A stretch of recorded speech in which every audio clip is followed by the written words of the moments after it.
Uzdul HTML dersligi 9-qism HTML ulanish. HTML ulanish xat kuchi haqida. Ulanish bir harf so'z jumla yak bir parcha rasm bo'lsin bo'laverdi. Ulanish xat kuchining roli mushu elementlarni muasir qilib chekkanda boshqa torbat yoki torbatning ma'lum o'rni ichildi. Mouse strilkasi ulanishning ustiga kelganda bir kichik qo'l rasmga aylandi. Biz A xat kuchi orqali HTML da ulanish quramiz.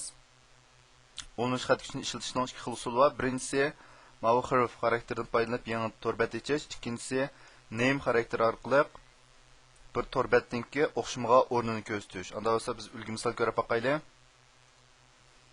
Oldida qaraydigan bo'lsak, mana bir ulanish xat kuchi ishlatilgan harfning qismiga uzdulkom degan qiymat berilgan. Buni yangi bekatda asson, buningki mazmuni visit uzdulkom. Buni osti qismida bu qiymat berilgan qismiga osti qismida bir rasm elementini buning qiymat qilib bergan. Bu bir logo rasm ko'rsatdi deb. Buning unumini ko'rsak, unumi ma'qulatda. Mana ustiga kelgan vaqtimizda mana kichik qo'l shakli ko'rindi. Ma'nosi shu. Buni biz bosgandan keyin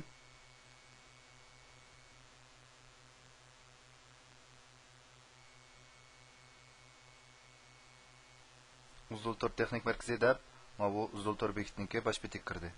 Ostidagi rasmni bossaqmi o'xshash.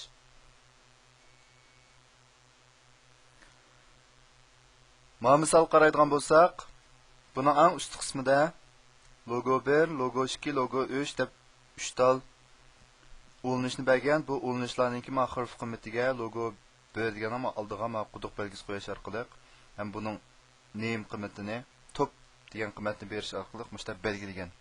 Buning ostida nima bor deganda, bu yerda bir ulanish orqali ulanishninki ismini logo 1 deb bergan. Logo 2 deganninki name qiymatini logo 2 deb bergan. Logo 3ninkini name qiymatini logo 3 deb bergan. Andan keyin oxirida yana bir ulanish va top deb.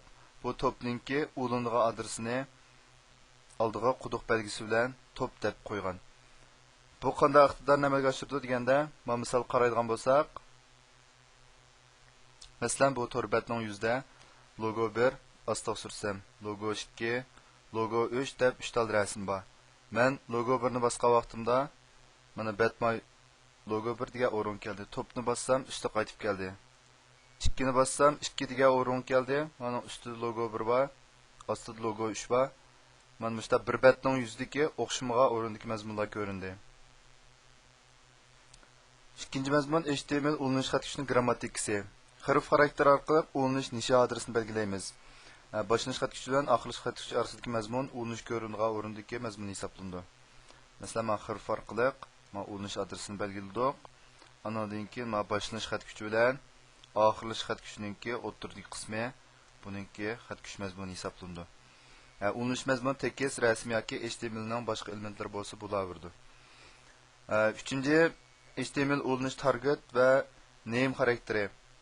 Target xarakteri orqali yangi ko'znakda ichilish yoki mush ko'znakda ichishni belgilaymiz. Masalan, amaliy misaldagi target deganimiz blank deganimiz yangi betda asson degan.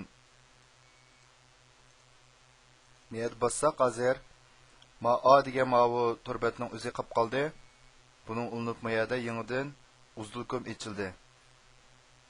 Agar bu ikki ko'znakda echilmay, birlik ko'znakda echilsin demoqchi bo'lsak, target degan chiqarib etsak, ya'ni uning qiymat bersak, batning yangilgandan keyin mana bosilgan bo'lsak, mushu batning o'zi uzdul betiga o'zgarib ketdi degan gap.